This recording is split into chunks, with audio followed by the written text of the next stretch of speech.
And one additional bit of information, we just decided who will speak in what order, just for your convenience and understanding. The first person to speak will be Senator Angus King from Maine, who's been leading this. He is co-chair of the United States Senate Arctic Caucus, which he joined with Senator Lisa Murkowski, Republican from Alaska, who will be speaking after him. And after that, it will be Senator Gary Peters. And then after that, it will be Senator Maggie Hassan.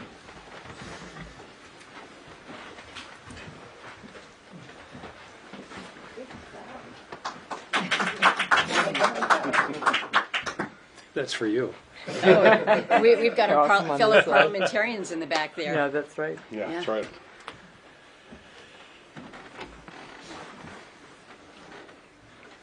Well, we've had a very productive and informative trip to Greenland over the last 3 days. We started up north at Pituffik Space Base. We've been here for the last couple of days meeting with public officials. We just met with the Prime Minister, meeting with the Foreign Minister later this morning, met with parliamentarians, the ICC. So we've had a lot of learning on this trip. I should tell you a little bit about who we are. We're 4 senators from the northern tier of states, Alaska, Michigan, New Hampshire, Maine, all of whom have had a long-term and consistent interest in the Arctic and in Greenland, going back before the recent events. This is my second trip. Lisa Murkowski has been here so many times they think of her as a local. But I think it's important to emphasize that this is not our first foray into the Arctic. In fact, we have been beating the drum for at least 10 years about the strategic importance of the Arctic in terms of global competition, and that there should be an Arctic strategy, and that we should be working with the nations, the Arctic nations, particularly those that are members of NATO, all of whom are members of NATO, to provide security to the high north. So that's the sort of context of our trip. Secondly, I think it's important that part of our message to the Greenlandic people is respect, and respect for the people of Greenland's integrity, their interest in managing their own affairs, their work with the Kingdom of Denmark, and that's an important part of the message that we bring. That many of those, I would say a majority in the United States Congress, as well as our citizens, are very supportive of Greenland. And as I've said repeatedly in the States, if there's a national security interest in Greenland, it does not necessitate acquisition, annexation, invasion, or any other specific control. In order to develop additional national security assets in Greenland, which I think should be the case, all that would have taken was a phone call. It would not take the kind of activity that we've seen over the last several months. I was pleased that the president at Davos took military force off the table, and that we have now entered into a tripartite discussions about the security situation in Greenland, and additional partnerships with this country of such huge potential and resilient and magnificent people. So that's the background of our trip. As I say, we've had really excellent meetings. I don't want to disparage any of the meetings that we had, but the 4 of us yesterday took a helicopter trip over the ice sheet, and I have to say that was a lifetime experience for me to see the ice sheet, to see the glaciers, and frankly to see where the glaciers used to be, which is a demonstration of what's happening in terms of climate. This country is one of the epicenters of climate change, and to have had that experience yesterday and fly back into Nuuk into the sunset was one of the most memorable experiences of my life. So we will take some questions, but all 4 of us are going to make make some statements. My name is Angus King, by the way. I'm a United States Senator from Maine. I'm an independent. I caucus with the Democrats, and look forward to working with my colleagues in Washington and with the administration to develop the kind of positive, mutually respectful relationship with Greenland that comity and the rules-based international order requires. So with that, I will turn it over to my colleague from Alaska. I will tell one story. When I first entered the Senate, being from Maine, which we have, for example, the Icelandic company Eimskip has a major facility in Maine. I said to Senator Murkowski one day walking over to the Senate chamber, I would like to be the Arctic senator. And Senator Murkowski immediately replied, no, you can be the assistant Arctic senator. So I will introduce the Arctic senator, Senator Murkowski. Senator King, thank you. Thank you for that. I am Lisa Murkowski. I'm from the state of Alaska, the state that makes the United States an Arctic nation, and an Arctic nation that I think has just of late come into its own responsibility for the Arctic. This has been a significant CODEL for my colleagues. As has been mentioned, I've been here in Greenland multiple times, but each time is yet another opportunity to better understand not only the region, not only the geography, but the strength and the resilience of the people. As Senator King mentioned, we had a pretty spectacular day yesterday, about a 10 out of a 10 in our opportunity to see the ice cap. But I could not help but look at this land, this massive, raw, ancient land, without thinking about the people who call this land home and who have for generations and thousands of years, and the resilience of the people. And so to those resilient, strong, amazing people who are now feeling threat and fear from our country, your ally, it hurts my heart. It hurts my heart to know of the anxiety and the concern that you and your families face as you feel this time of unsettledness and what that must mean.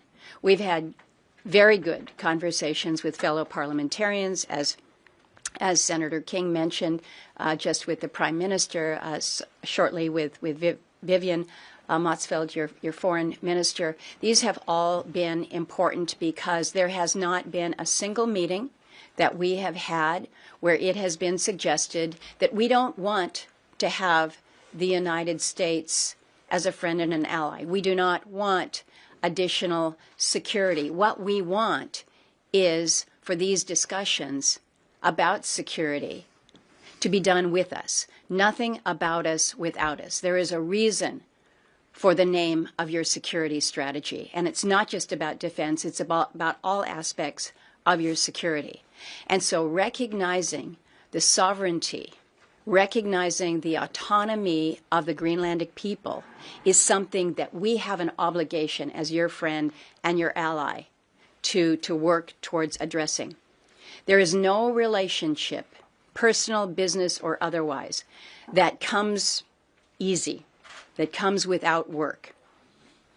In just a few sentences and words, trust that has been built since World War II has been eroded and degraded. We need to work to rebuild that trust. That's why you see members of Congress that are here to remind you that, yes, our president may make certain statements, but we also, as Congress, have a role. We have a system of checks and balances. So how we exercise that, I think, is important for Greenlanders to know as well, whether it is through the power of appropriations and authorizing or not authorizing spending, whether it is the value of exchanges that is so important in understanding one another. Know that your Congress, our Congress, has a role in how we move forward with our friends in Greenland. I will end with one comment. We talk a lot about the transatlantic alliance and what that means from a NATO perspective and how important it is to continue that. I think more of the alliance as being a trans-Arctic alliance and what we as Arctic nations can be doing as we build the strength and security that benefits Greenland, that benefits the Kingdom of Denmark, that benefits Alaska and the United States. There is a shared interest that we must work together towards, and it begins and it ends with constructive, respectful dialogue. And I'll now turn to my colleague, Senator Peters.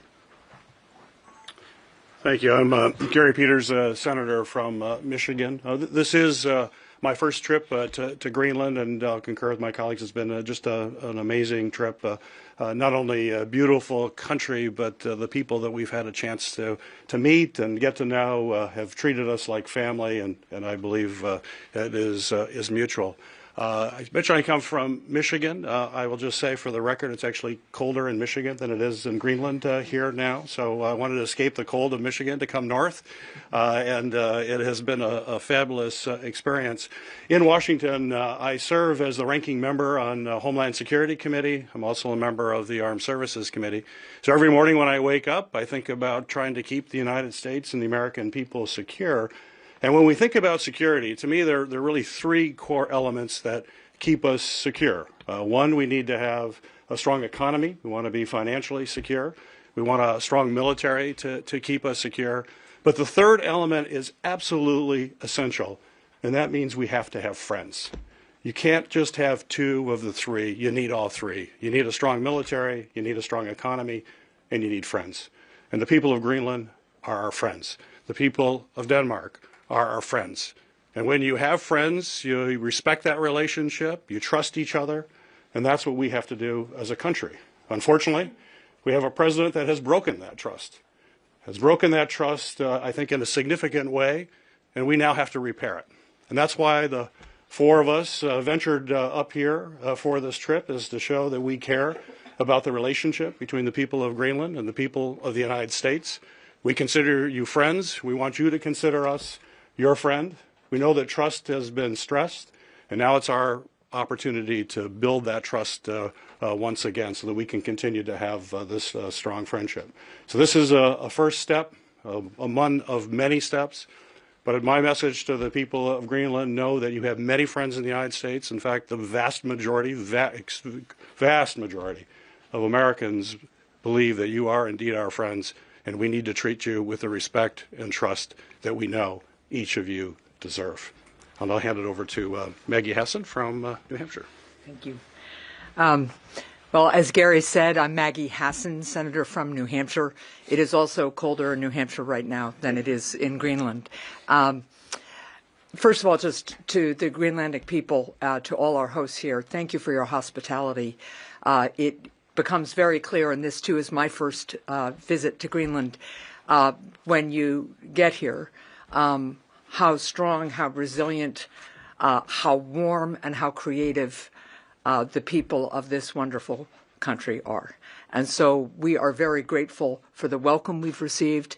I will echo what my colleagues have said. I serve on the Homeland Security Committee as well, and I would analyze what it takes to be a secure nation just the way my colleague Senator Peters just did. But I think it's really important for the Greenlandic people to know that I come from a state known for its citizen participation. Some of you may have heard of the first in the nation New Hampshire primary. We are a small but mighty state of 1.4 million people, but we have 400 state representatives at the state level. And that is because we believe that every citizen has a role to play, and we take our civic duty very, very seriously. And what I want you all to know is that from every corner of my state, from every political perspective, including people who are not at all politically aligned with me. What I am hearing is Greenland is our friend. Why would the president say what he is saying? Please, Senator, do everything you can to convey to the people of Greenland that we are friends and we are deeply, deeply concerned and disturbed by what our president has said. I tell you that because I want the people of Greenland to know how my constituents feel and how almost all Americans that we are speaking to feel. But I also tell you that because there's a famous saying in the United States, the most important and difficult political job is that of private citizen. And the citizens of the United States are mobilizing on this issue as well as many others in a way I haven't seen in decades. And they are mobilizing because they understand right now that they need to reach out and they need to create the bonds of friendship and the bonds of freedom that have joined Greenland and the United States now for 80 years. And I will close with this. I'm the daughter of a World War II veteran, as is Senator Peters. My dad taught me that freedom was everything. He survived the Battle of the Bulge. He came back to the United States so grateful for having survived it, but also with a deep understanding of how important freedom is and how important it is that we are all determined to preserve it. And I know you all are too. That's what binds us, and that's why we're going to move forward together, work to repair the trust that has been broken, find new partnerships and new ways of working together so that we can all be strong and free together. Thank you. I think we have time for a few questions before we meet with the Foreign Minister. Yes, ma'am. From the New York Times, really nice to see all of you, and thank you for doing this. I think that the Greenlanders have two questions right now in order to find some calm and rebuild the trust. That would be really great to get as clear as possible of an answer to. First of all, what do you know about the negotiations going on right now? We don't know much except that they have been respectful and that they are focusing on the right issues, which is security. But I think the first, there's only been one or two meetings, so I think it's still very preliminary. But I think the president's change of rhetoric at Davos reflected to some significant extent what we've seen among our constituents and the political atmosphere in the United States, where there was little or no support for this idea that he had. In addition, I think it was important that the allies made it clear that they weren't supportive. So the short answer to your question is I don't really know a great deal about the negotiations, but my understanding is that they've been respectful and so far positive. Second question. If I can just add a little please. to that, because we have had an opportunity to meet with the Prime Minister, and in meetings with other officials here in Greenland, nobody has said that they think that the meetings are not including them in a way that is meaningful. And so we haven't heard anything to the negative, which I think is as important as understanding what may or may not have been said. But it's clear to me that the Greenlanders feel that they have a meaningful seat at the table. Thank you. Others? I have a second Yes, ma'am. question, Yeah, sorry. well, Sorry, can you guarantee that the president will not change his mind? that was one of the first questions we got yesterday. The answer is no. We can only exert our role as a separate and co-equal branch of government, but we can't guarantee what the president may or may not do tomorrow, let alone 2 months from now. On the other hand, we do have some control. Senator Murkowski mentioned through the appropriations process, for example. So the answer is no guarantee, but right now I think our feeling is that the immediate crisis has passed, and these security arrangements that are being discussed, I think, will be fruitful. My frustration is that if the president's concern was national security in the Arctic, those concerns could have been allayed with a phone call to the Greenlandic people, to the Prime Minister and to the Kingdom of Denmark a year ago, or 6 months ago, or 2 months ago. But I wish I could provide a guarantee, but I can't. Got one more, I think.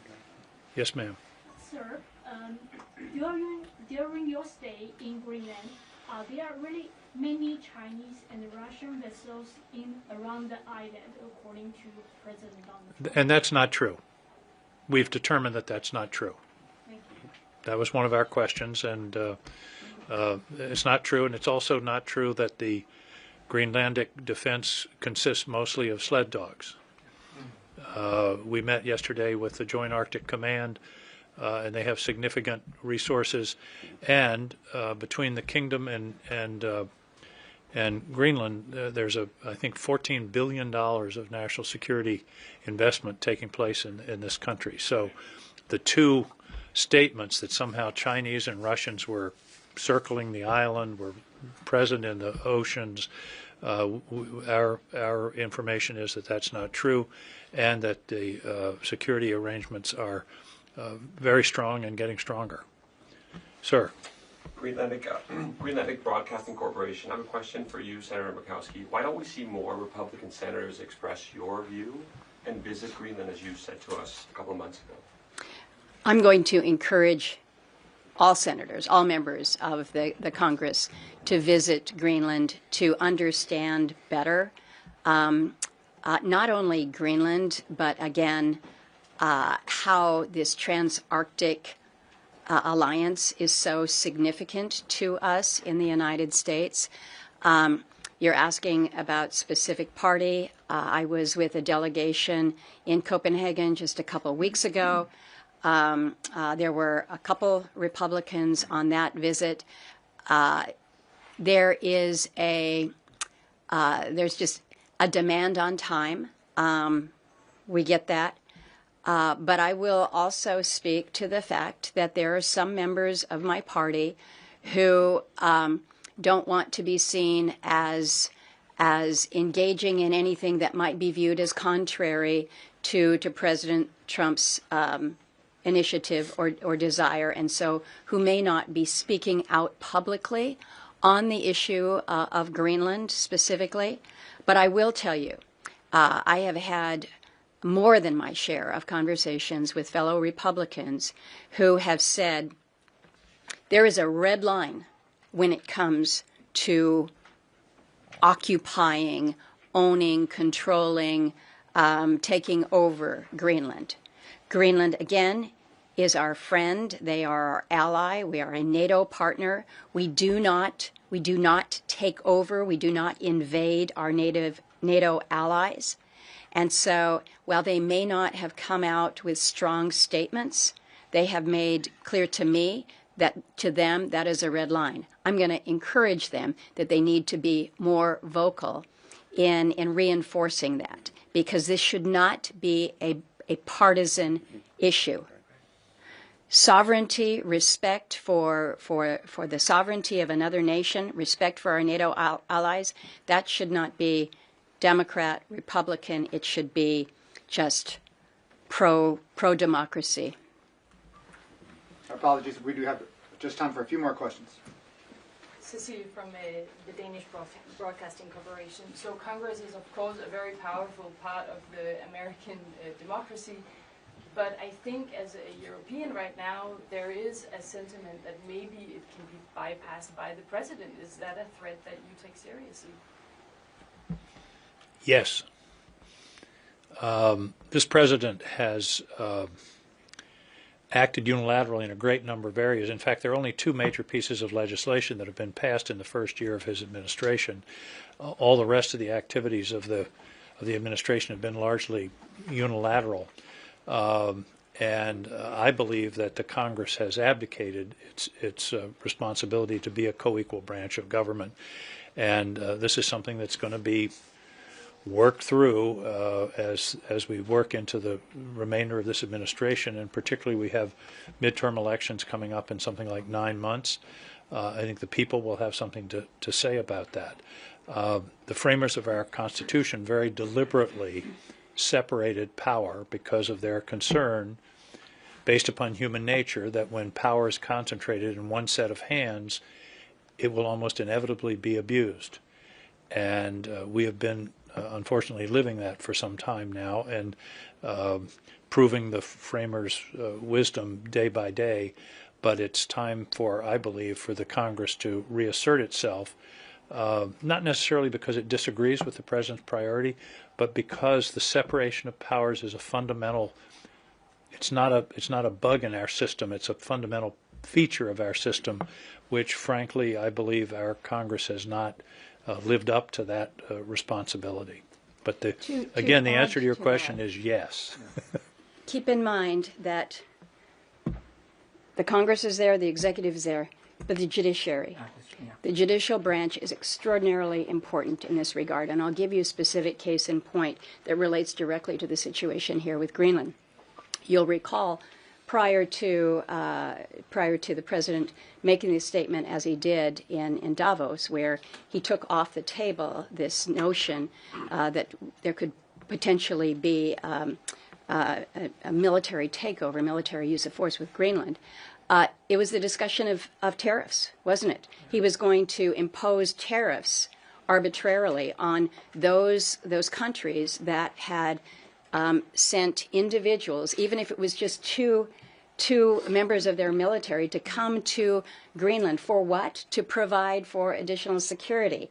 So it was seemingly inconsistent as to why he was imposing them, other than to assert his level of influence. The problem that he has with that is that his ability to exert tariffs in this way has been challenged not only in the Congress, where myself and a good handful of other Republicans challenged that, but more importantly by the courts. And that is in the process of going through the Supreme Court now.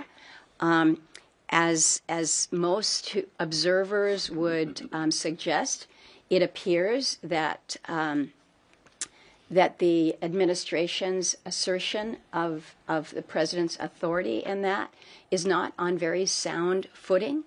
And so you recognize that we have a role in the Congress, but the judiciary is, you can call them our backstop, or you can call them the next check, but it all comes together when we assert our authority. Right, and I would just add to that, what doesn't make the news very much is how many of the President's actions have been challenged in court, and how generally the challenges to those actions have resulted in rulings against the President. What has happened a lot is after the President is ruled against, the administration just drops out of the case, and so money starts flowing the way it should again.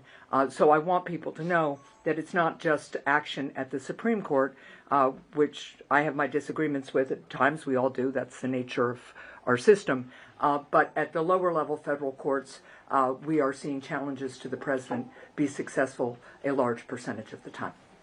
I'm sorry, we need to wrap it up. We have a very important meeting that we're already running a couple minutes late for with the Foreign Minister. Thank you all very much. Thank you all very much. Thank you for being here. Thank you.